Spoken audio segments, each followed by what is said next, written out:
अस्सलाम वालेकुम, सत श्री अकाल। मैं हरमीत सिंह और आप देख रहे हैं आपका अपना यूट्यूब चैनल नाज़रीन। ताज़ा अपडेट्स हमारे पास है जो आपके साथ शेयर करें। सबसे पहले बात करेंगे यमन और इसराइल ने एक दूसरे पर ताबड़तोड़ हमले किए हैं, उसके हवाले से भी खबरें हैं। भारत में 7 रोज़ा सोग, जबकि अफगानिस्तान पर पाकिस्तान का जो हमला है उस पर बैनुल-अक़वामी जो इदारे हैं वो क्या कह रहे हैं, क्या सच है और क्या झूठ है, वो भी बताएंगे इसी व्लॉग में।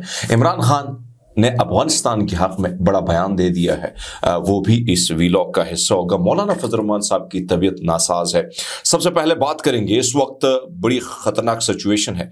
मैंने आपको बताया था कि यमन के मुसलसल हमलों के बाद इसराइल चौकन्ना हो गया है। इसराइल किसी भी वक्त कोई बड़ा हमला कर सकता है। अब जो है इसराइल की जानिब से जो है ये हमारे पास जो खबर आई है अल खलीज चैनल के मुताबिक, ये रात को यानी सुबह सवेरे आप कह सकते हैं कि इसराइली जारियत ने सना और अल हदीदा में शहरी सहूलियात को निशाना बनाया और यहाँ पर हमला अमरीकी बरतानिया के ताउन और हिमायत से अंजाम दिया गया। ज़राए के मुताबिक इसराइल की जानिब से शहरी सहूलतों को निशाना बनाकर इस बात का सबूत है कि कब्ज़े को मुल्क के अंदर वाज़े आदाफ की सूरत फहरस्त नहीं मिली।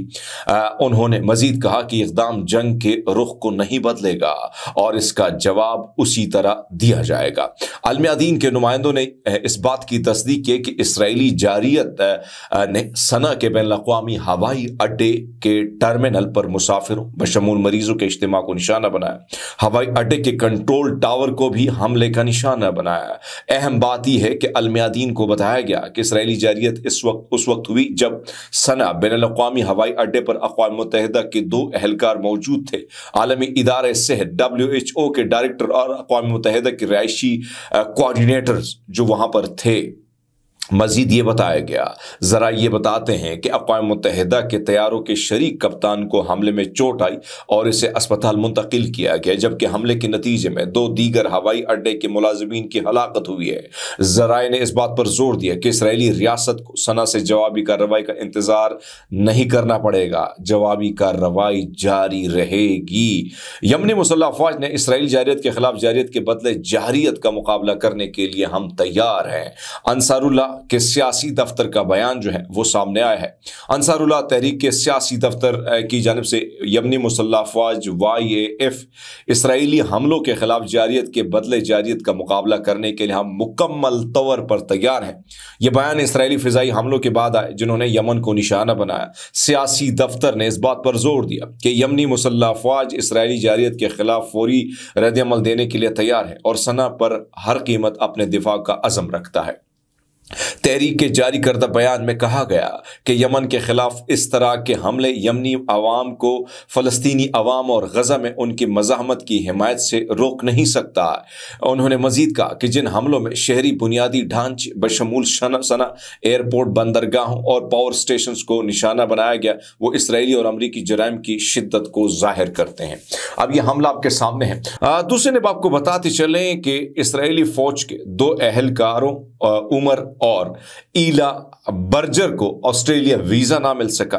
रिपोर्ट्स के मुताबिक इसराइली फ़ौजी ऑफिसर्स को जो है ऑस्ट्रेलिया की दरख्वास्त उन्हें दी थी, उन्होंने बाहर जाना था। ज़ाहिर बात है कि इस वक्त ऑस्ट्रेलिया के दीगर मुख्तलिफ ममालिक में जो है इसराइली फ़ौजियों पर पाबंदी है, उनको इजाज़त नहीं दी जाती। जो कत्लेआम, जो बर्बरियत उन्होंने की उसके खिलाफ दुनिया भर में, ऑस्ट्रेलिया में काफ़ी ज़बरदस्त एक्शन लिया गया है हर तरह से।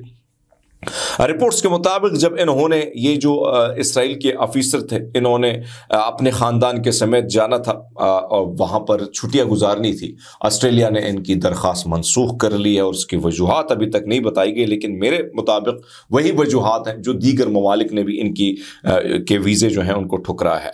यमन के अंसारुल्लाह मीडिया सेंटर की जानिब से कहा गया है कि फ़लस्तीन 2 नामी मिज़ाइल के दागे जाने की इतला है जो मरकज़ी इसराइल पर हमले का हिस्सा था। इसराइली मीडिया ने रिपोर्ट किया है कि यमन से दागे गए मिज़ाइल के बाद मकबूज़ इलाकों के एक बड़े हिस्से में फ़िज़ाई हमले के बाद जो है वहाँ पर तबाही के मनाजिर हैं, जबकि इसराइली मीडिया जो है इस चीज़ को तो नहीं बताता, लेकिन वो कहते हैं कि इसमें तकरीबन 20 से 22 अफराद जो है ज़ख्मी हैं। अब यमन की जानिब से ये हम यानी जवाबी कार्रवाई हमने देखा है कि यमन ने जैसे बयान दिया कि भाई हम खामोश नहीं बैठेंगे, हम आपको जवाब देंगे, तो वो शिकवा जवाब शिकवा वही मामला हुआ है। दोनों तरफ से ये हालात हैं और हालात कम होने के बजाय मजीद कशीदगी की तरफ जा रहे हैं। तो उसने भारत की तरफ लेके जाते हैं और आपको भारत के हालात के हवाले से बताया जाए कि भारत में तकरीबन 7 रोज़ा सोग मनाया जा रहा है। उसकी वजूहात ये हैं कि भारत के साबिक प्रधानमंत्री यानी वज़ीर आज़म मनमोहन सिंह अब इस दुनिया में नहीं रहे। तकरीबन 92 साल की उम्र में वो चल बसे, काफ़ी अलील थे, लेकिन इसमें कोई शक नहीं कि आज का जो भारत आपके सामने है, इस भारत को यहाँ तक पहुँचाने के लिए मनमोहन सिंह ने वहाँ की मईशत बतौर वजीर ख़जाना, फिर उसने जब वो मनसब संभाला तो मुआशी सूरत हाल को, अगर आज भारत की तरक्की में अगर सबसे बड़ा रोल किसी का है तो वो मनमोहन सिंह को ही क्रेडिट दिया जाता है। आज के मॉडर्न हिंदुस्तान को या मईशत के तगड़े की होने की जो सिचुएशन है यानी सूरत हाल है, इसके पीछे मनमोहन सिंह का एक बहुत बड़ा हाथ है। और मनमोहन सिंह जो है उन्होंने भारत के लिए बहुत कुछ किया। इसी वजह से 7 रोज़ा सोग का ऐलान किया गया है। भारत का तिरंगा जो है वो सुरनगू होगा। सो ये भारत से खबर आई थी, मैंने सोचा आपके सामने रख लेता हूँ।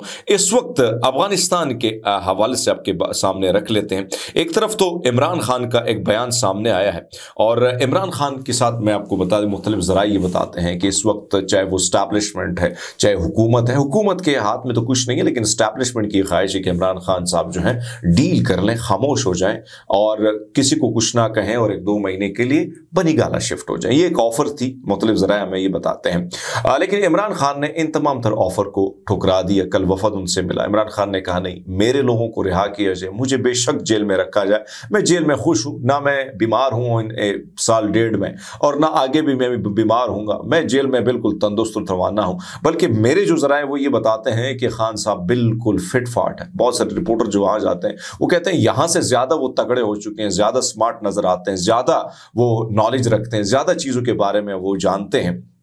तो इमरान खान को जो डील देने की कोशिश की गई उस पर इमरान खान बिल्कुल राजी ना हुए। उन्होंने जो इस वक्त ओवरसीज पाकिस्तानी है उसमें बरतानिया में बहुत बड़ी मुहिम शुरू हो चुकी है और बड़ी एक्टिवली पाकिस्तान तहरीक इंसाफ की जो कारकुनान एक्टिवली अपना रोल प्ले कर रहे हैं। तो ये सिचुएशन तो है, लेकिन इमरान खान से जो है एक तरफ तो माशी सूरत हाल के हवाले से मेन स्ट्रीम मीडिया जो खबर चला रही है वो बिल्कुल दुरुस्त नहीं है, क्योंकि मेरे जो रिपोर्टर वहां थे वो कहते हैं इमरान खान ने ये बिल्कुल ये बात नहीं की है कि मईशत दुरुस्त में चल रही है। हालांकि टीवी आपको पता है, टीवी तो हमें पता है कि कहां से चलाया जा रहा है, सबको पता है। सो टीवी पर जो चीजें बताई जा रही वो थोड़ी सी डिफरेंट होती, थोड़ी ट्विस्ट करके बताई जाती, आम आदमी को पता नहीं चलता है। इमरान खान ने बयान डिफरेंट दिया, उसको मईशत मुस्तहकम होने के हवाले से उन्होंने टीवी चला रहा है कि इमरान खान ने एक्सेप्ट कर लिया।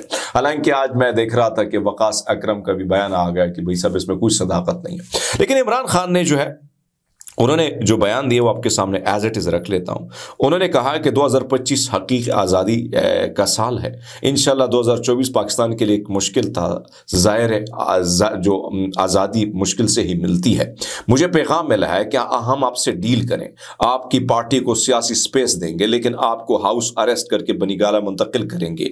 मैंने जवाब दिया कि मैं पहले बाकी तमाम तर सियासी कैदियों को रिहा करो, मैं जेल में रहूँगा लेकिन कोई डील कबूल नहीं करूँगा, हाउस अरेस्ट या खैबर पख्तूनख्वा के किसी जेल में नहीं जाऊंगा। अपनी कौम से कहता हूं कि आपने घबराना नहीं है, आपका कप्तान डटा हुआ है। मैं अपने 7 समंदर पार पाकिस्तानियों से कहूंगा कि तरसीलात ज़र के बाइकआउट की मुहिम में शामिल हो। अभी हमारे मुतालबात के हवाले से कमेटी ही खेला जा रहा है, ताहम अगर मुज़ाकरात से मज़बूत नताइज आए तो तरसीलात ज़र के बाइकआउट की मुहिम रुक जाएगी। यह हकीकी आज़ादी और जमहूरियत की बहाली के लिए एक एहतजाज है।